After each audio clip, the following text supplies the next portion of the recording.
Good afternoon, sixth grade. So today you guys are going to be starting a project that you're going to be working on throughout the rest of this week. And it is a narrative project, which is something that I know that you all are really familiar with.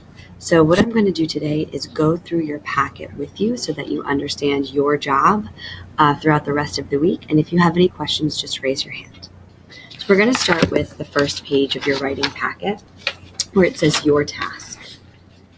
This is going to outline what is your job for the week. So your task, you have learned details about the Dust Bowl and how it affected the people who lived there. This week you will write a narrative from the perspective of someone living during the Dust Bowl. You will write from either the perspective of, and you get to choose, would you like to be a farmer with 3 kids, a 6-year-old boy or girl, or a cow? Now we know that when we write a narrative, we're writing a story. And when we talk about perspective, we're talking about point of view. So what this means is whichever of these 3 that you choose, when you say I in your narrative, that is the person that you're representing. So if you are the farmer with 3 kids, then you are going to write from the point of view of a person that has 3 children, thinking about their thoughts and their feelings during the Dust Bowl and how it affected them. So today we're going to be doing our brainstorm and our plot mountain. I want you to actually skip these questions and go to our exemplar on page 2. So please turn to our exemplar on page 2. And what we're going to be doing is annotating for each part of our plot. Now, if you remember our plot mountains, which you're going to work on in just a minute, we have our exposition, our rising action, our climax, our falling action, and our resolution. Each part of the plot is essential to making our narrative make sense. So it means that you must have every part of your plot. So while I'm reading today, I'd like for you to be annotating as well so that you can see what it looks like to include all parts of a plot. Because remember, an exemplar means that it's a great example. Doesn't mean we should use the same things as the exemplar uses. It just means this is a good model or a good starting point to get our thoughts going. Hi there, folks. My name is Joe Blacksmith, and I'm just trying to make it by. I have the 3 most beautiful young children you could ever imagine. My firstborn, Jamie, is a spitting image of her mother and is just about to be 17, but I'll tell you, she seems to be going on 30. Then, my little Bobby, who's quick as a cheetah. He has more energy than everyone else in the great state of Texas combined. He's only 13, but with the energy in him, I think he'll live forever. Then little Joseph, who's a spitting image of his big brother, but with half the energy.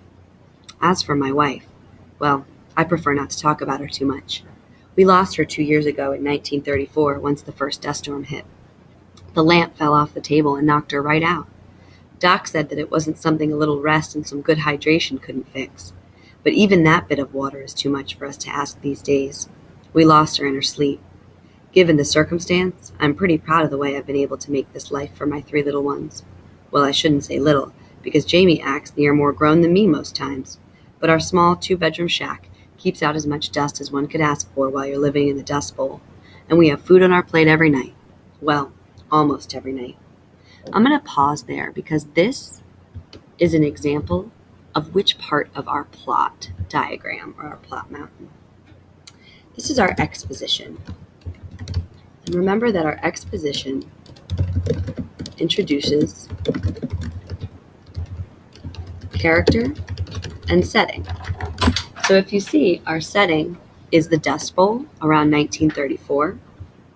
And this is in a shack in Texas. So we kind of have Texas, 1934, a 2-bedroom little shack.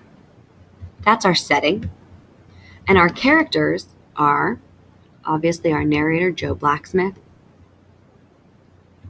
our children, Jamie, Bobby, and Joseph, who are his 3 children.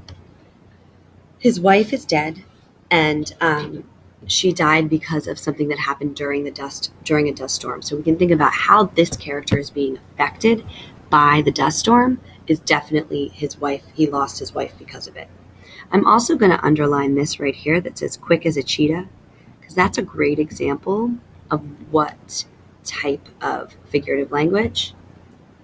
Great, that's an example of a simile because it uses as to compare Bobby with a cheetah. So we know that he's fast.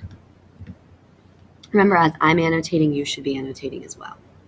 All right, I'm going to keep reading. The most important part of this life is having family to get you through. Family comes first. Staying together meant everything to us. That's why you can imagine my shock when the real trouble came. As Jamie walked down the stairs and said the most shocking words I could have ever imagined, my heart felt like it was being stabbed. Another great use of figurative language. My lungs seemed to close up like a balloon losing air, getting smaller and smaller. I thought I was going to die. This is going to be where we see our rising action.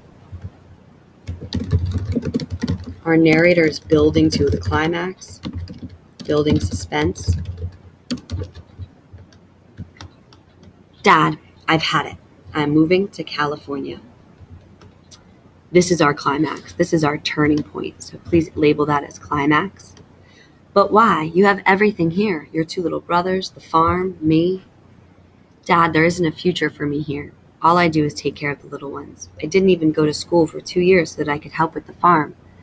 Now look at our lives. Don't you want what's best for me? Don't you want me to get a better education, attend a university, and experience the rich green grass and moist air of California? I knew there was nothing I could do to stop her, nor should I do anything. If I wanted what was best for my baby girl, then I would have to let her go. I know that I don't want this life for my children, but what would Margaret say if she were here? We packed her bags and sent her on her way. Didn't even let her say goodbye to the little one because it would hurt him too much. Bobby and I told Joseph his sister was moving away for college and would be back soon, but the truth is, we have no idea. No idea what would happen. I had absolutely no idea when I would next see my darling Jamie, my firstborn, the only remaining image I had of my wife, since we lost all the photos of the storm. But we would get by. I'm going to highlight this and comment that this is a lot of inner dialogue from our narrator's point of view, giving his thoughts.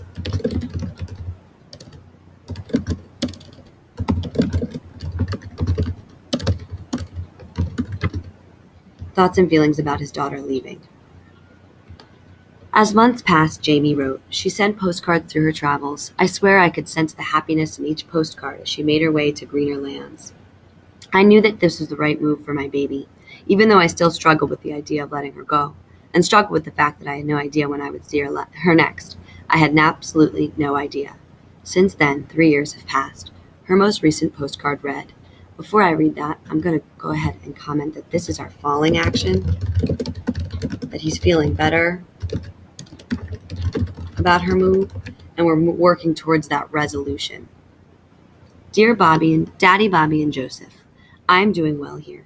As I said in my last postcard, this new job at the post office is bringing enough money for me to finally get my own house and no longer need to stay with my friend. I know the crop is still bad in Texas, and I know that you would have a better life if you moved here with me. There's nothing for Bobby and little Joseph out east, but in California, he could attend amazing schools and even have all the water and hydration we need. Daddy, if getting a new life started is hard here, it will be okay. We will have my post office job to get us by for at least a little bit. My address is included on the envelope, and money for your bus tickets is in here as well. I am so excited to see you. You have no idea. Love always, Jamie. I'm going to mark this as our resolution. We kind of have a solution here to the problems that they're seeing with the water and the dust storms. So what I want you guys to know now is that this is your job, is to create your own narrative like this author created about Joe Blacksmith and his 3 children. So if you flip back to your front page, you have some questions. Things like what is your narrator's name, all of the characters that will be in your story, similes and metaphors you might use. So your job today is to answer these questions and then fill in your plot diagram with each part of the plot. So this is on you're going to need to draw your own because it's blank on your page. But that's our 2 jobs for today. If you have any questions, raise your hand. Good luck.